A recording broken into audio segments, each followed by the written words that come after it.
Thank you for joining us tonight. We're very excited to have you. And okay, so I would like you to tell the viewers about your book, please, your UFO Highway. Yeah, I have a book called UFO Highway. It's gotten a lot of publicity. I'm really excited about it. Came out about a year and a half ago. The website's UFOhighway.com. Noriel Hayakawa, who's an Area 51 legend, wrote the foreword to the book, and would not have he would not have agreed to do that unless he felt there was some validity behind the information in this book. So anyway, I'm really excited about it, and the premise of UFO Highway is that I interviewed this colonel in 2010, in January of 2010, and this colonel gave me information alluding to the fact that he worked at an underground facility in northern New Mexico, the Hickory Apache Reservation. Anthony, can I ask you one question, please? Okay, I noticed on your website you referred to him as Colonel X. Is this person an unknown person? Yeah, he's completely anonymous. He obviously, for obvious reasons, he can't have his name known. Is he still in the military? No. He retired from the military in 1983. But he still has to stay secret about whatever it is that he talked about? Absolutely, because of what he disclosed, which was the nature of the underground facility. Okay, so let's go. What is this underground facility? Well, in Dulce, New Mexico, supposedly there's an underground facility whereby the military, our military, is working in collusion with these greys, these entities. I knew it! I've been talking about this! Okay. Go ahead. In New Mexico, in the Hickory Apache Reservation, you guys got me off guard.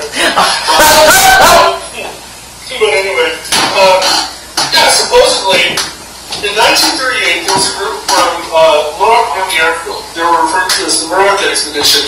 And this group found a large cavernous entrance to the Archuleta Mesa, which is in northern New Mexico.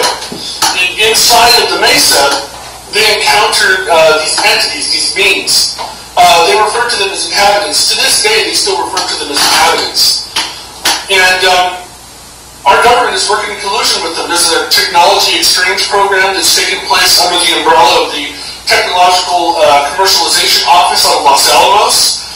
There's documentation that supports this. There's a company that I recently was made privy to that's called Hyperion Power Generation. Hyperion is this company that's headed by this powerful woman who supposedly is an alien-human hybrid. Now here's what makes her interesting. She's extremely powerful, extremely wealthy, and in 2010 she was awarded a title by the Queen of England, Commander of the British Empire, for the work that she does in both the nuclear sector and the financial and the finance and banking sectors. So these are the types of people that are setting up shop right there in Los Alamos, New Mexico, for this technological exchange program. Her company in particular is developing liquid metal cooled 200 kilowatt micronuclear reactors. These are micronuclear reactors of the size of a VW Bug that can power an entire city for like a year. They're selling those to militaries around the globe right now at billions and billions of dollars in profit. Her company uses an Illuminati symbol, which is the phoenix, as their logo. For some reason, they just took that off of their website. I think we're making enough noise that they're starting to become aware of the work that I'm doing and several other researchers who are helping me to expose them. The technology that they possess comes from these graves right there in Dulce. I was given some blueprints of an underground facility in Mount Archuleta, which is west of the Archuleta Mesa. The mesa is separate from Mount Archuleta.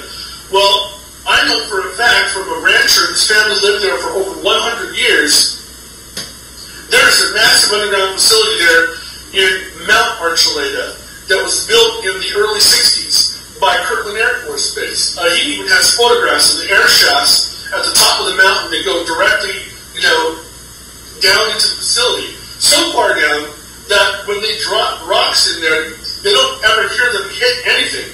So, I mean, they're definitely deep underground military bases. Now Anthony, so this information was given to you by this Colonel X?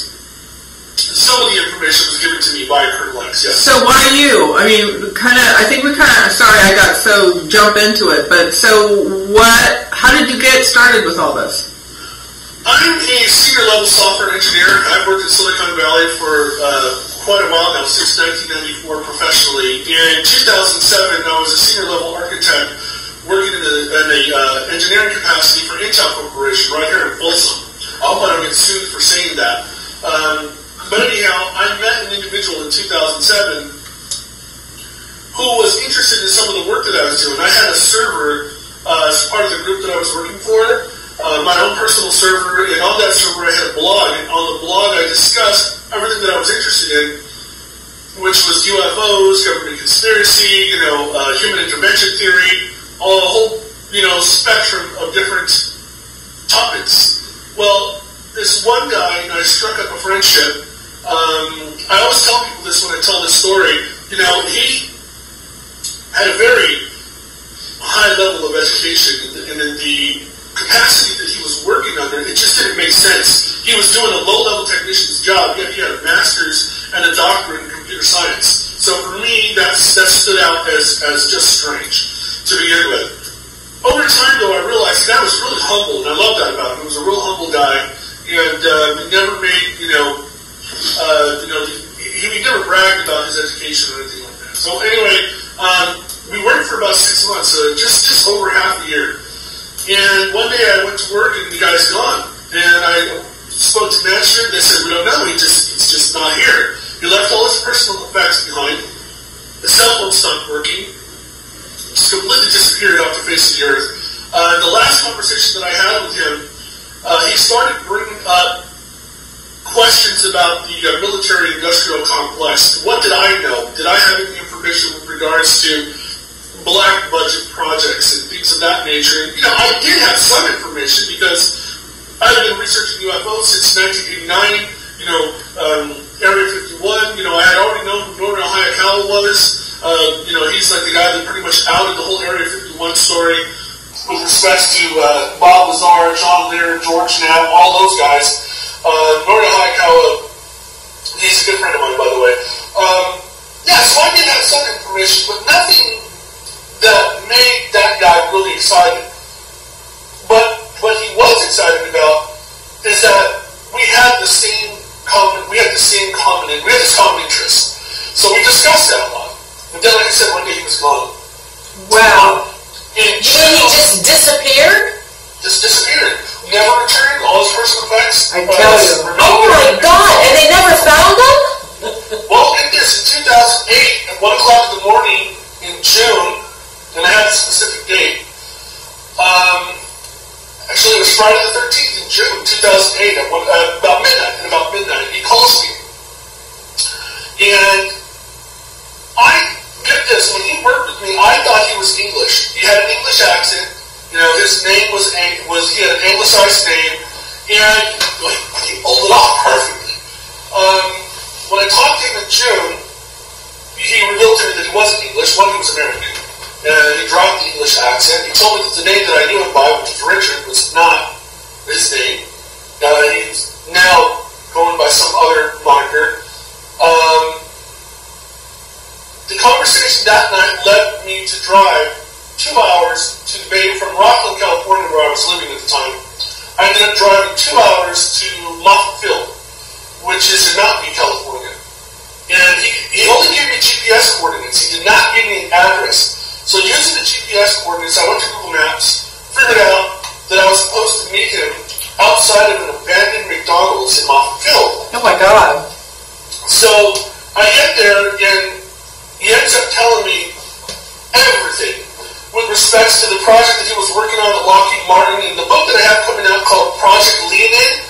Leonid it's an acronym. It's not a name, it's an acronym. It stands for Low Earth Orbit Nanosatellite Interceptor Defense.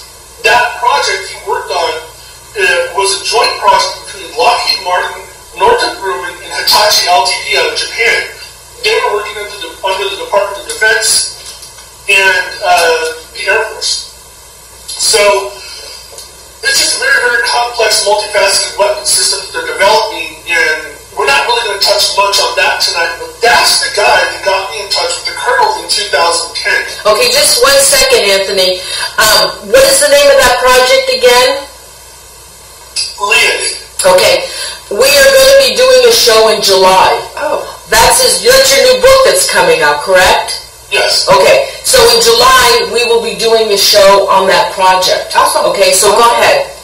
Sorry. Okay, so this is the guy that got me in contact with the Colonel. This is the guy. So in 2010, I get a phone call, and I'm told that there's an individual that wants to speak to me. He's an older gentleman. I end up talking with him on the phone.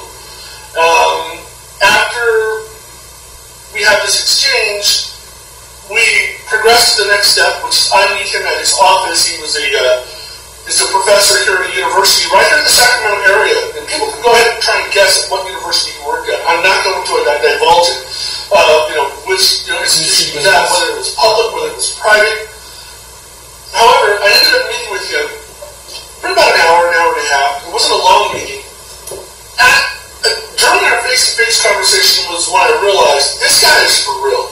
This is the real deal. This guy's not lying. He's not making up this story. There was enough information presented to me to make me fully believe that he was under this new persona, this new identity. He claimed to have even changed his facial appearance. He did not start his family until after he had retired from the military. So he went to great lengths to cover up everything about his life prior to 1983. So we arranged this interview at a cabin, his cabin, I'll say within 20 miles of the Auburn, California area. I can't say where specifically. I ended up meeting with him at his cabin. We record this unbelievable interview whereby he told me everything. The UFO highway, it took on a life of its own because of the Dulce interview, which is what I call the interview with Colonel X. When I was writing UFO Highway initially, it was about Area 51, human origins, and the Heart Blooming Project. It had nothing to do with Dulce. I'm telling you guys, I never bought into the fact that there was a facility in Dulce, New Mexico. Because there was all these outlandish stories going about that there was these reptilian aliens, abducting women and having sex with them and doing all these strange things, and everything was happening there. I never bought into those stories. I didn't trust the individuals behind them. One of them was Bruce Allen Walton, also known as Branton, who today, I hear, is in a federal prison for child molestation. The other, I don't want to give away the other guy's name because I actually befriended him at one time, and it would be insulting to put him on the spot. But even his story, I'm not buying his story either. So, the Colonel is the only person who I believe has credible information with regards to Dulce, New Mexico, and I'll tell you why. How did you meet up with this Colonel? Did he contact you, or did you find him? In 2010, the guy that I told you about from the company that I worked at, the one that I met on the field, after we had a relationship for nearly 2 years, he trusted me enough to put me in contact, or put the Colonel in contact with me. I guess he had shared some of the work that I had done on my human origins theory with the Colonel, and the Colonel, that was enough to make him interested enough to want to talk with me. Because some of the work that I did correlates with some of the information that he discovered coming out of Dulce. See, remember how I mentioned that there was these Greys that worked there at Dulce? Right. Supposedly they've been there for 25,000 years. So they came from someplace else, and then they... No, they didn't come from someplace else. They're from here? They were created here on planet Earth. They were created? They were created here. So if you ever heard of a man named Zechariah Sitchin? No.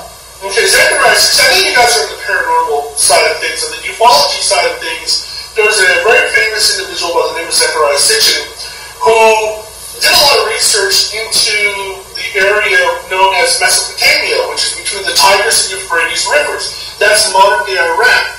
Well, 8,000 years ago, that was called Sumer. We call them the ancient Sumerians. Right. The Sumerians are a special culture because they represent the first known culture in humanity's history that developed a writing system, that developed cities, structured, agricultural,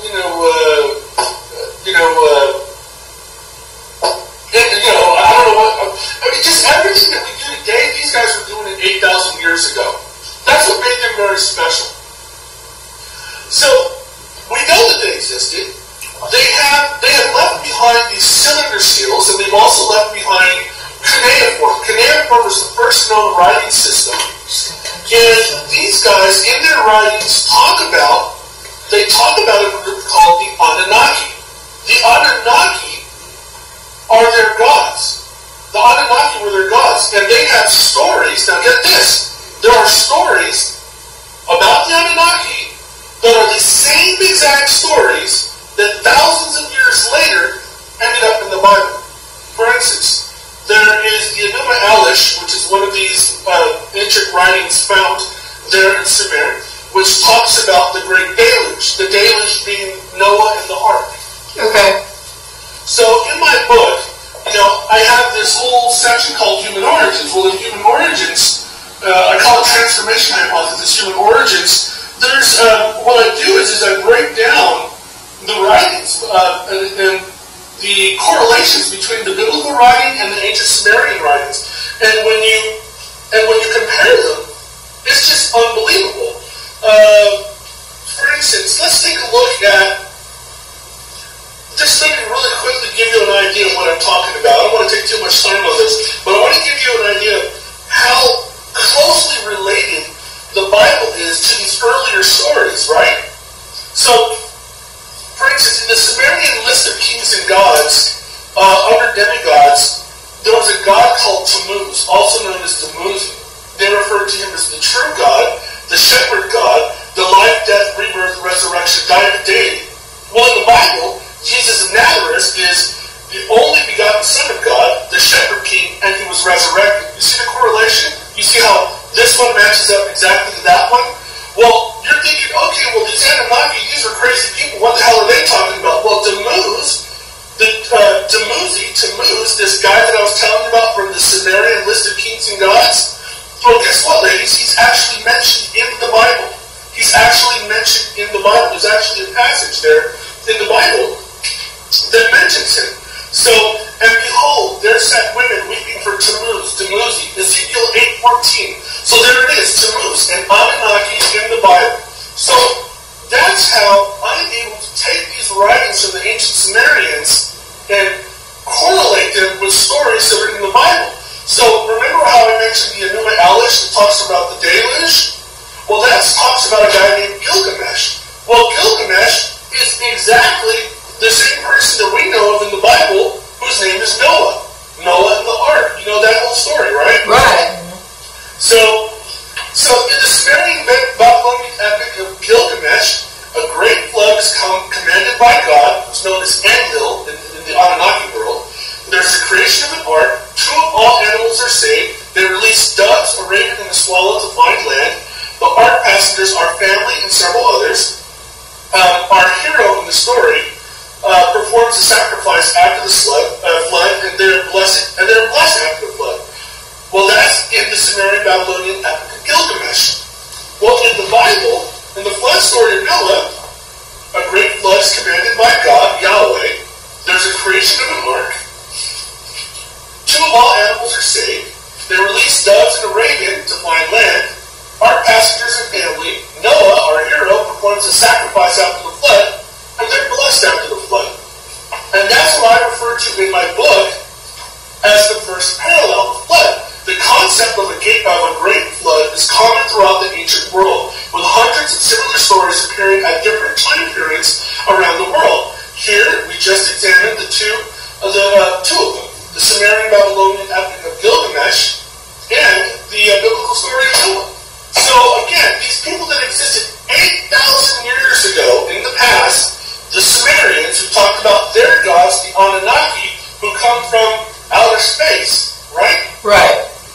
They're telling us the same exact stories that we hear much, much, much later in the biblical sense. So, okay, so let's stop for a second because you just gave us a ton of information.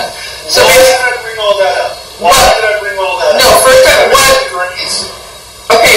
what? Okay, so what you're saying is that the first groups, the Sumerians. Yep. And then are you saying then when the Sumerians, they did their book, and then the Bible came, and we're talking about a God up in heaven, angels, all these stories. So are you saying that this goes into that aliens are actually God and all of this? What I'm saying is that in 1938, the military found a group of beings that were living in northern New Mexico in this deep cavernous structure underneath what we know as the Archuleta Mesa. When they went in there in 1938, they found, not only did they find these alien-looking creatures, but they found these historical archives of theirs, of these aliens. They referred to them as the Great Archaeological Tablets. In those tablets, guess what they found? They found a writing system which was highly reminiscent, yet way more advanced, but still reminiscent of what we know as ancient Akkadian cuneiform. So you see the connection there? These aliens that were in New Mexico used a writing system that way on the other side of the planet, 8,000 years ago, the Sumerians were using. Okay. Now, these aliens, these so-called aliens, are actually described by the Sumerians 8,000 years ago. They called them the Ijiji. If you were to ever look at some of the statues or the inscriptions inside of the ancient artifacts that were discovered there in Sumer, the Ijiji don't look human. They're small, have big heads, big eyes, and what does that sound like to you? The grave. Like a grave. And a lot of people have theorized that the Ijiji are the graves.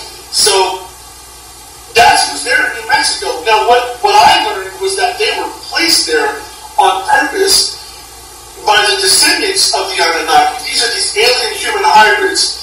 These are people that have a genetic marker that identifies them as direct descendants of these earliest intermarried groups of aliens, what they refer to as progenitors, and modern human. So 250,000 years ago to 300,000 years ago, according to these graves, they say that their masters, their gods, the progenitors, who we believe are the Anunnaki that the Sumerians talk about, they say that they took the earliest vestiges of humanity, this primitive hominid, and they genetically altered them so that their evolutionary phases began to accelerate and their intelligence began to augment very, very, very quickly, rapidly. Why? So that they could serve these alien human hybrids, these Anunnakis, and these Ijijis. These Ijijis were essentially meant to be project managers of the humans. See, because prior to that, we were just stupid monkeys, according to them. Now, I know I'm just painting it kind of, blandly or whatever, broadly, but they claimed that we were not intelligent enough to serve them in the ways that they wanted. So, the Ijiji were actually demigods, a lower demigod, because they were created by these gods of theirs, the progenitors, the Anunnaki. They created the Ijiji. The Ijiji were meant to serve them. Well, the Ijiji were highly intelligent and even posed a threat to their creators, these Anunnaki. So they came to an accord, okay, let's make these hominids a bit more intelligent, upright, and able to serve us in the way that we want. So they took humans, they genetically modified them. So, okay, wait, what did humans look like back then? Were they monkeys? No, they were not monkeys. Okay. So, hominid is a relative of an ape. So, if you look at the fossil record, you're not going to find any evidence beyond 300,000 years of anybody that looks like us. You're just not going to find it. Every single fossil record that is within academia shows something else, whether it be Neanderthal or Cro-Magnon or just not us. They don't look like us. They look like really, ape-like. They look really ape-like. They're more ape-like than they are human-like. Okay. Homo sapien. We're Homo sapien. We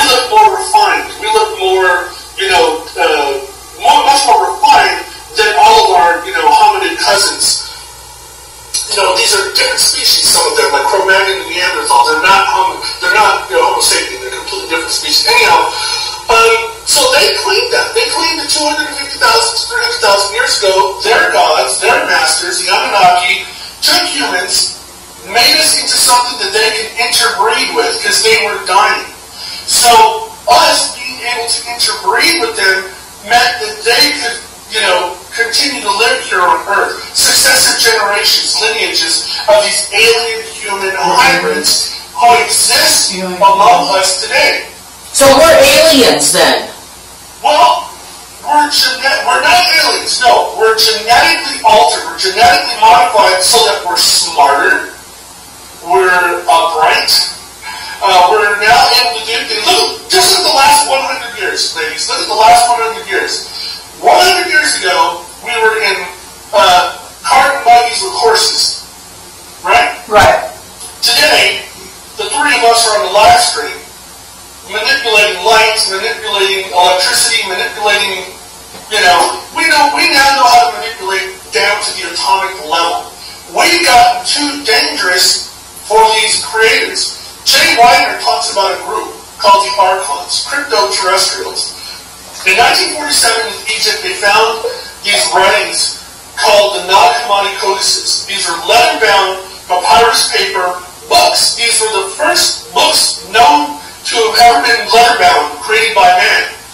In these books, they talk about a group called the Archons. Well, guess what? Those Archons are the Illuminati. There's so many parallels. There's so many parallels to show that the Anunnaki from ancient Sumer are indeed the Archons that the Gnostics spoke about in the Nag Hammadi codices. What are the Nag Hammadi codices? The Nag Hammadi codices are ancient biblical writings, well, they're pre-biblical writings. You heard of the Dead Sea Scrolls, right? Yeah. The Dead Sea Scrolls, they have the Book of Enoch, the Book of Giants, they have the Gospel of Thomas. Well, all of those Gospels were also in these Nag Hammadi codices. They believed that there was a nearby monastery there in Egypt, this thousands of years ago, secretly hid these books because they were afraid. Well, not thousands of, maybe I think the Nag Hammadi codices were written probably, I don't know, somewhere around 1,000 years ago, or just less than 1,000 years ago. Which still goes to show that there were groups,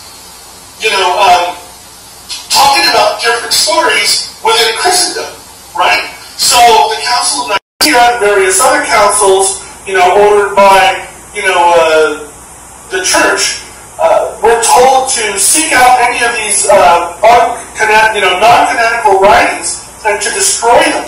Why did they want to destroy them? Because in these writings, they talk about the fallen ones. They talk about the Watchers. They talk about the Nephilim. They talk about, the fact that these Nephilim are the offspring of the daughters of man and the sons of God. And what does that sound like? That sounds exactly like the Anunnaki having sex with modern human. That's genetically. Okay, wait a minute, Anthony. I don't know anything really about aliens because nobody's ever, even those that have been abducted from aliens, do they know how they have sex? Do they have organs like we have organs? Because from the descriptions and the drawings that people have done on aliens, they don't look anything like us. And I don't even know if that's their skin without clothing or if they're wearing spacesuits or whatever. Nobody's ever really explained that. So how can they have sex? How can they be compatible enough for a human to have a baby by an alien? And if they did have babies by these aliens, what would they look like? They wouldn't all look human, would they? Wouldn't they have some of the traits of an alien? Well, apparently, we share a very, very similar genetic code to these Anunnaki. That's the reason why they came to our solar system to begin with. That's one of the reasons why, we share the same biological, close. So then aren't we, okay, I was told before by somebody else that we are actually an alien. We are actually aliens, but we're on a different level.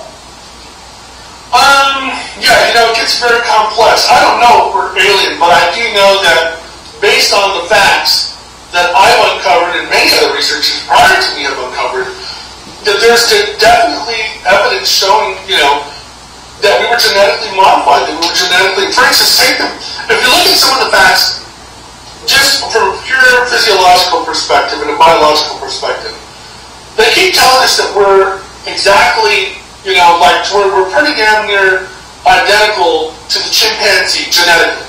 Right. Someone that said, our genetic code to the chimpanzee is 98% identical. But we know that that's a lie. It's less than 70%. And in my book, I actually show evidence for that. Anthony. The chimpanzee has 250 known genetic defects in their makeup, right? Humans have 6,000 genetic defects in their genome. What does that mean? 6,000 as opposed to 250. What does that mean, defect? For instance, a defect meaning like we have a defect that makes it possible for humans to have like a blood disorder, like thalassemia or sickle cell thalassemia. Okay. See what I mean? Yeah. So the chimpanzees, why do the chimpanzees only have 250? Well, because they haven't been fucked. They've been left alone. Nobody intervened with their genetic structure and messed up, their genome. But somebody messed with ours. But they even identified the exact genetic markers within our body, telling us exactly where they messed with us. I mean, it's right here in my book. Wow. It's right here, and it shows that that we've been messed with. Now, here's the thing I want to share with you. You know how they keep saying 250,000 years ago that we emerged upright and highly intelligent from Africa? That comes from the mitochondrial Eve theory. Looking at the human genome, looking at the mitochondrial DNA, which is the female DNA, from the maternal side of things, they're able to determine that yes, humans automatically appeared upright and intelligent and emerged from Africa between 250 to 300,000 years ago. But remember I was telling you about the fossil record? Why can't they find any fossilized evidence of modern-looking humans like us beyond 300,000 years ago? Because it doesn't exist. It doesn't exist. Okay, so they altered us. Why? To serve the Anunnaki, to serve the Ajiji. So we're like slaves? Yeah, we're slaves. We've been bred to essentially mine gold, mine silver, provide agriculture, build cities, build pyramids, build everything. But the aliens came to our country years and years ago to pull out the gold and the silver. Well, we were the ones who did it. The aliens did. About gold. We're the ones who did it. I don't know if you've ever heard of this experiment or not, but if you were, I've actually seen this on YouTube somewhere. If you were to take a toddler and put a $100 bill in front of them, a silver coin in front of them, and a gold coin in front of them, what do you think the child's going to gravitate towards? Silver. Gold. Gold. Really? Shiny. Yeah, a child instinctively gravitates towards gold. What makes a child compelled to, and they even had a toy there. They even put a toy in front of the child. But the child gravitated towards the gold 9 out of 10 times. And so I think instinctively, genetically, we've been bred to seek out gold. I mean, man kills man for gold. So that's true. Man doesn't kill man for a currency that's worthless in some countries. The dollar might be the almighty dollar right now, but in 10 years from now, when it isn't worth shit because of China and all these other economic factors, do you think anyone's going to kill anybody for $1 that can't buy you a loaf of bread? Or $1,000 that can't buy you a loaf of bread? No, but they will kill you for an ounce of gold. Right now, an ounce of gold is what, $1,600, $1,700 a troy ounce of gold? Yeah. Hell, there may become a day when copper bullion is worth something. Well, so copper is worth money. Copper is worth money. People are stealing copper every day. You're right. You're absolutely right. Yep. So, have you ever talked to anybody that has been abducted by an alien? Are they considered aliens or greys? Okay, so the greys were created here on this planet by the Anunnaki but they were created using genetic source material that is off-world, meaning it came with them from their other planet. That's why the Greys have to live on the ground. Their outer epidermis, which is their skin, can't cope with the sun's rays. That's why they abduct people At night. at night. And Travis Walton, you ever heard of that movie Fire in the Sky?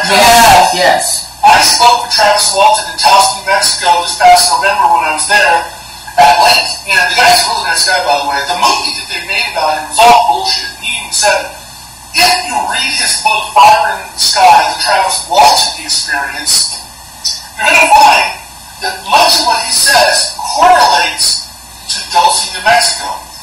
He was abducted by Greys, and the Greys took him inside of a mountain where they were working alongside humans. That's Dulce, New Mexico. So they took him in the they took him in the cave, not up in the UFO. No, they took him in a UFO. They abducted him and they took him in a UFO. But I think they took him to Mount Archuleta, which is still right there in Dulce, New Mexico. Not Archuleta Mesa. I think they actually took him to the facility in Mount Archuleta based on how he describes it. And what did they do to him? Does he remember what they did to him? Yeah, it's in his book. He talks about it at length. In the movie, they show all this Hollywood stuff where they're like anal probing him and raping him and doing all these things, and but in reality, I don't think that's what happened. It was more psychological what they did to him as opposed to the physical aspect. I mean, Anyway, but you asked, did I ever meet anyone that was abducted? Well, Travis Walton was abducted, and I've met hundreds of people, sane people, that are real estate agents, that are doctors, that are bankers, that are school teachers. Well, can they, that have been abducted. Okay, so with all these different people that you have talked to that have been abducted from an alien, do they all give the same description of the alien, or do they give different descriptions? I've met some people that have claimed to have been targeted by reptilians, like these 8-foot tall, human-looking, but with this scaly outer, epidermis, like a reptile with these huge, gigantic penises, and they rape them repeatedly, kind of thing. Oh my God! I never heard that. I'm not trying to be funny. I'm just telling you. Oh my God! I got a book right behind me where D. Greg writes at length about these stories. I mean, this is the real deal. This is real. So, anyhow, give me a second.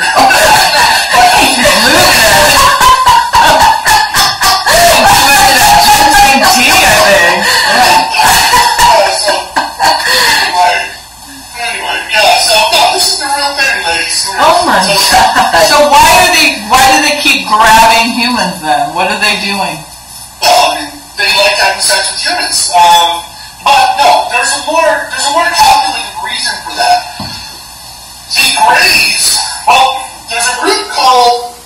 there's an alien-human hybrid group called the Australbus. Some people call them descendants of the Anunnaki. Some people call them these Illuminati bloodlines. They make up this New World Order structure, like your Bilderbergs and your Rockefellers and your Rothschilds and all the people that are put into positions of power on the Trilateral Commission or at the UN or whatever. These are people who have a ticket in because of a genetic marker in their genome, both in their genome and in their blood, that says, hey, I'm a descendant of an Anunnaki, don't mess with me, I get what I want, kind of thing. Not all people with that genetic marker have that luxury, but there are some people that are close enough to those bloodlines, going back through time, they never strayed away, because there are some groups that have strayed away, even though they have, this genetic marker. They're no longer affiliated with the elites, but there are these elites. Hell, even in China, there's an elite. There's a connection. There's Li Ka-shing, who's the richest man in all of Asia, is a known blood relative of David Rockefeller. This guy's a Chinese. This guy is an Anglican American.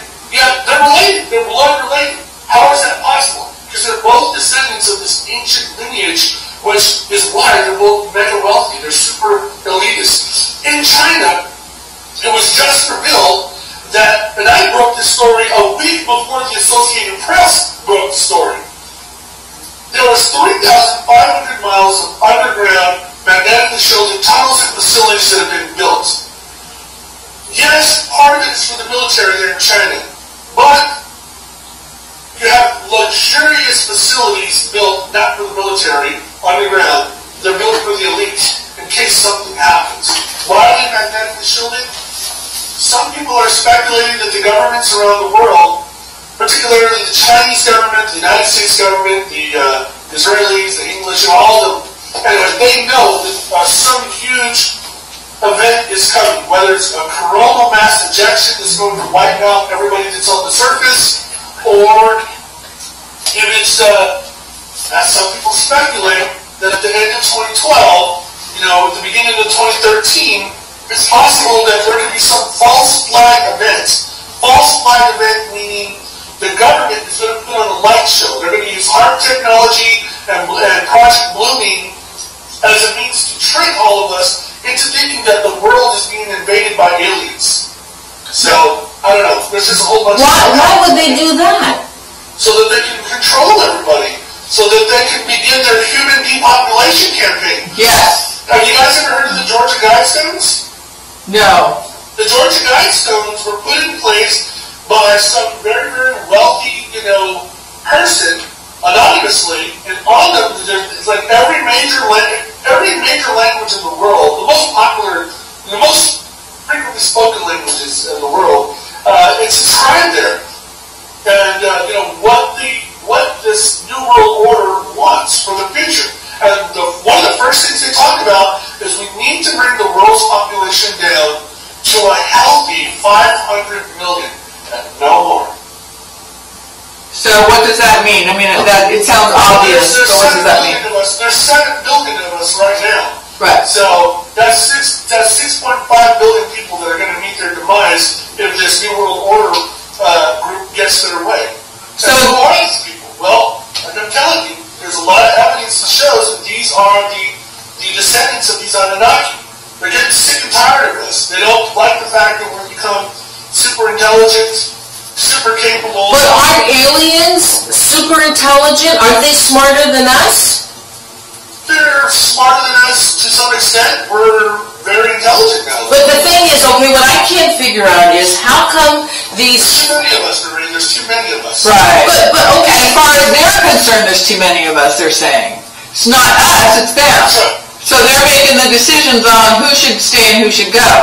That's right. And then we're leading up to then we have the concentration camps all over the place in America. The FEMA camps. Yes. And last Friday, if you didn't know this, last Friday at 6:30 p.m., Barack Obama put out this nice little executive order, which is talking about a mandatory draft, talking about how the government can take over all of the agriculture industry, how the government has the right to incarcerate anybody they want in temporary, internment camps. Well, the last time we had internment camps, the Japanese Americans, right here in fucking California, Americans, people who have been here for over 100 years, some of them who didn't even speak Japanese anymore, played baseball, went to high school, had girlfriends that weren't of Japanese extraction, they were interned.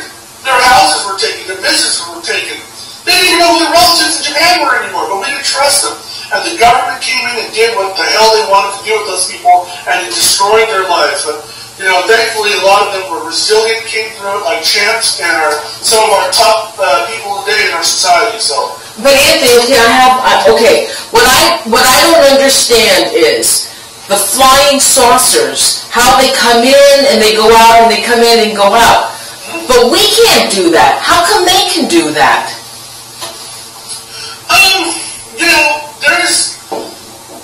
There's spacecraft technology. Think about this. This is one of the things I like to point out to people. Dulce, New Mexico represent a very special area within the Southwest because it's surrounded by naval air airfield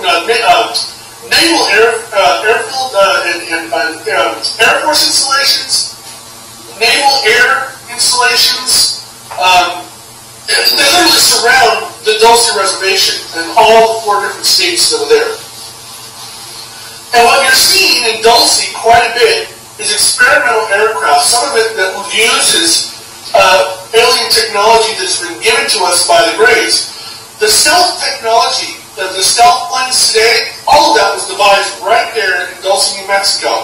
In 1995, there was a guy by the name of Phil Schneider. Phil Schneider went onto the lecture circuit, and he said that he used to work at the Dulce facility, that in 1979, he had escaped from the Dulce facility during this altercation that happened between the Greys and the Black Ops, and there was a firefight that happened there in 1979. That's true. That did happen there. I know, because the colonel was sent there when that happened. That's how the colonel ended up there in 1979. Phil Schneider went into the lecture circuit, and just shortly after, he began showing people the special geological samples of these rocks that made up the basis for the stealth technology, all the plating and the shielding of these, like the stealth B-2 bomber, the F-117, all these planes. They found him in his apartment, strangled to death, with his own catheter. Yet he only had one hand. There was thousands of dollars in cash that he had in the safe. There was a very expensive watch. There was a loaded gun. Everything that you think a thief would want to take, right?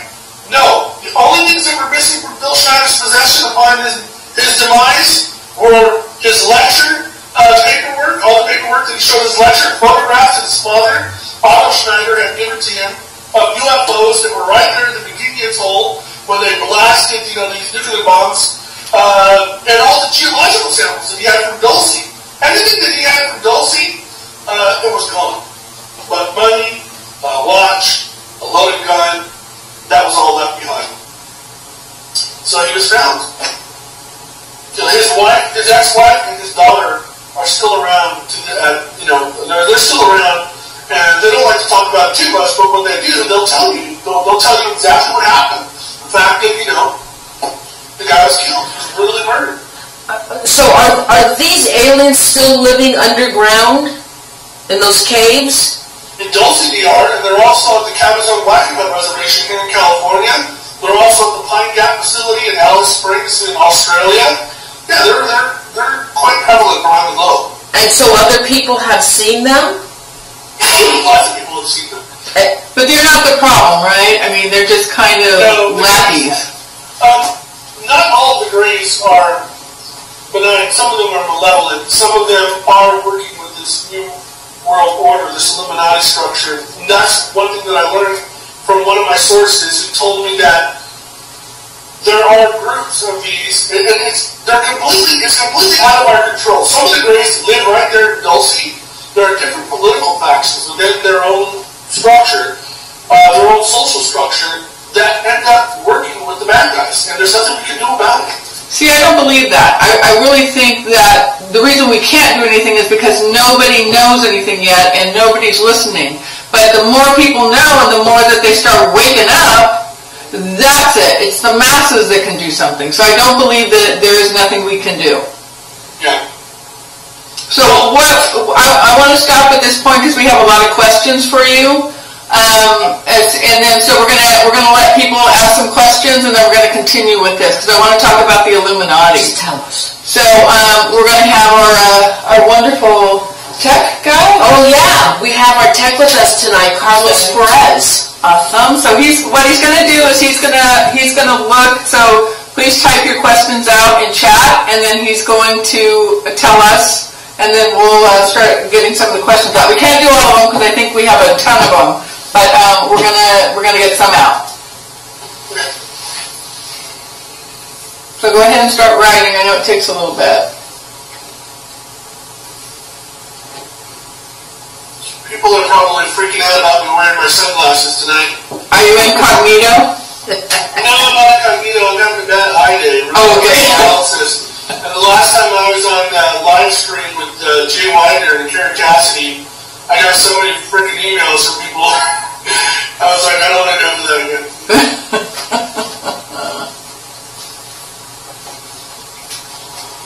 Okay, we got Ruth. What are his thoughts on doppelgangers, and could they be created aliens? So what are your thoughts on doppelgangers, and could they be created aliens from Ruth? I really don't have an opinion on it one way, but I mean, I guess it's possible. Okay. Okay, we got Andrew asking, can Anthony expound on the Ashtar Command and the Galactic Federation of Light? Did you hear that?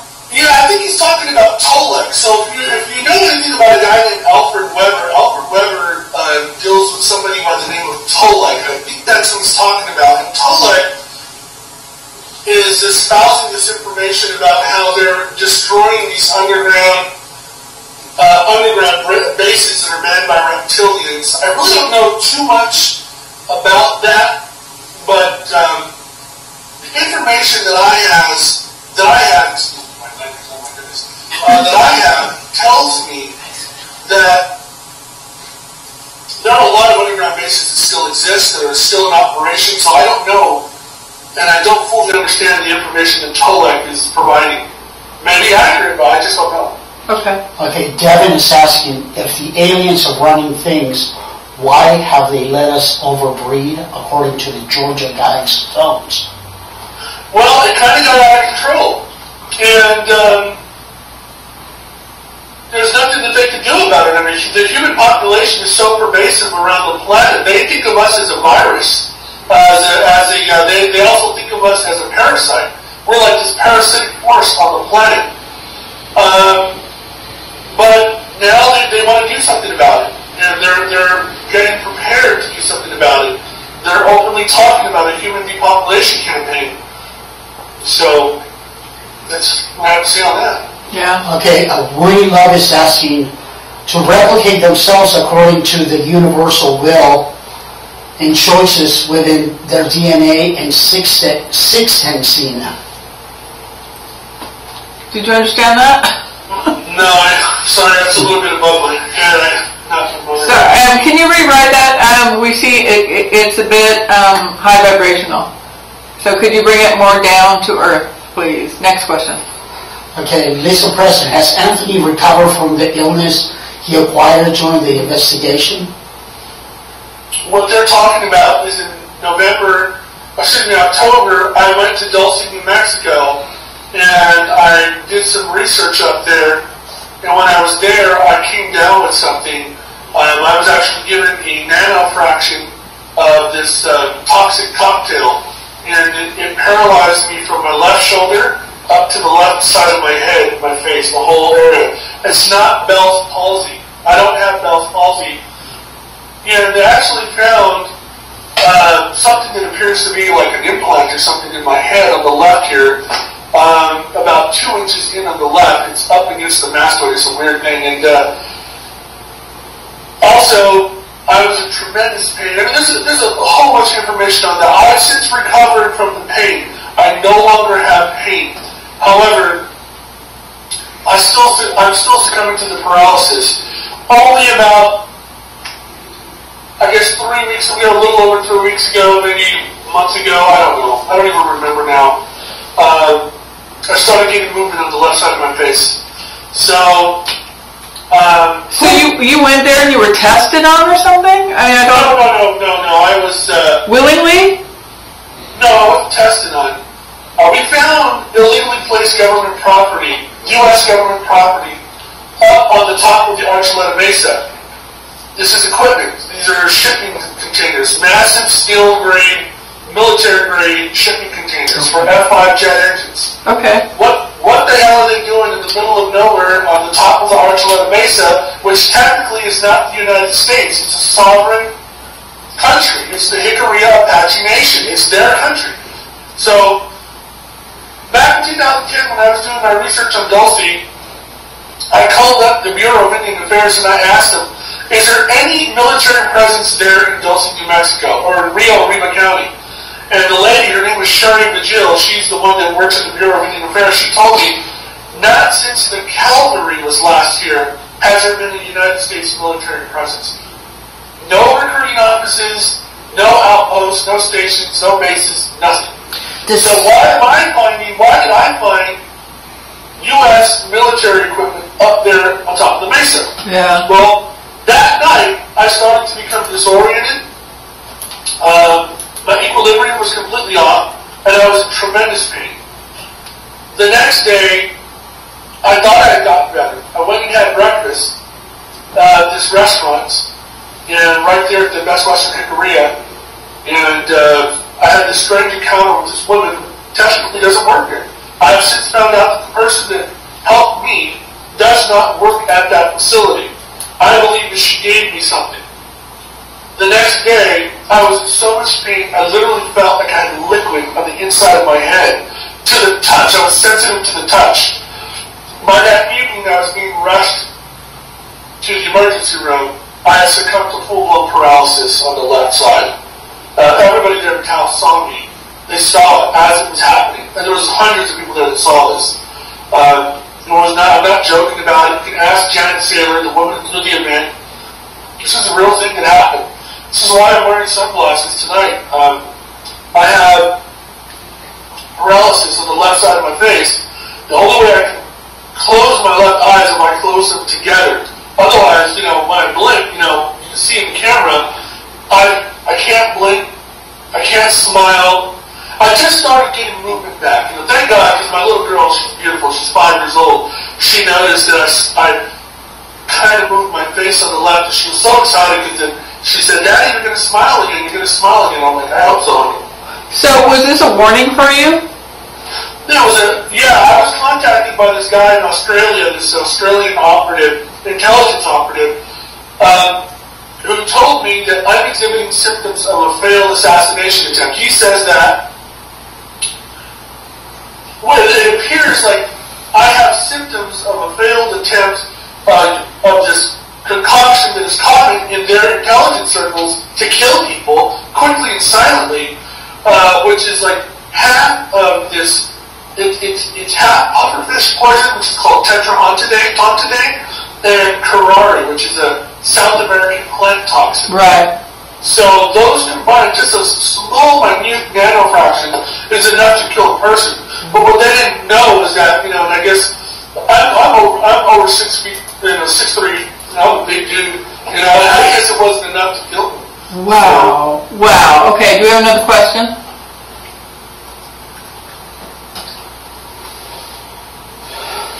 Okay, so my question to you then after all of this is, why are you walking around?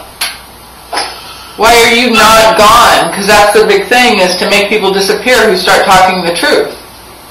A friend of mine, a guy that I met through Facebook in 2010, he wrote a book called Beyond, 2012 and Beyond. His name is Drew Ryan Maris. Well, they killed him. They set him up and they killed him. I think I heard about that. Just a couple of months ago, they killed an elderly couple. Then they framed him for killing that elderly couple. There was no motive. There was no theft. Nothing. He had a beautiful book. He was a young, good-looking guy. He was up and coming within the ufology circle. He was doing radio shows, podcasts. All of a sudden, they start referring to him as a serial killer because he killed this couple. The very next day, the Maricopa County Sheriff's Department responds to a false burglar alarm. And, who happens to be in the parking lot of the facility? Drew was there. Drew was there with his little dog. He had a little pit bull dog, and he was traveling at the time, and he had like a little minivan, a gold minivan. Well, Drew supposedly shot the sheriff 29 times, and the other sheriff shot him some number of times. Everybody ended up killing one another. Well, here's what's interesting about the Drew Ryan Maris story. Everybody that saw the couple, the elderly couple, before they were dead and after they were dead, saw that there was a half-ton white pickup truck there with the couple. Drew drives a gold minivan and he has his dog with him. So, it just doesn't add up. I was doing research on that story. I wrote an article for Intrepid magazine. When that came out, I had added an addendum to it online to Facebook. Well, I received a very credible death threat from that. And one of my partners who was working with me also received a credible death threat. So we kind of backed away from that story. We just backed away from it. But, you know, it is what it is. You know, they know what they did. Drew's dead. That couple's dead. The sheriff's deputy, he's dead. He was a father with children. Everybody got clusterfucked in this one. It's horrible. Is your life endangered? Or do you see people following you or sitting out in front with trucks? I did. You know, when I first started with this whole Dulce thing, I did. They tried to run me off the road twice. Once on I-80, one on the Highway 65. I've had a couple visits from the Office of Special Investigations from Bill Air Force Base. At least that's what they said they were. They were threatening. They were, you know, somebody broke into my house and stole a hard drive, a very, very critical research hard drive. Yeah, I've been threatened. Wow. Do you think your phones are being tapped? In this room that I'm sitting in right now, a couple months ago, there's a window. You can't see it, but behind my computer there's a window. Some guy, fucking one of those things that, you know, that goes up, you know, to like, like Windows cleaners. Yeah. Two of them were installing something on top of my house. Oh my God! And you saw them do that? I videotaped them. I have photographs and video of them. And I'm not being racist or whatever here, but normally the people that do work here around my house are Mexican, from Mexico. They're day laborers. These guys were clean-cut guys wearing Air Force issued sand boots, sand-colored, you know, military boots. Oh, but they had jeans on it. They had a University of Michigan sweater. The other one had a UC Davis sweater or whatever.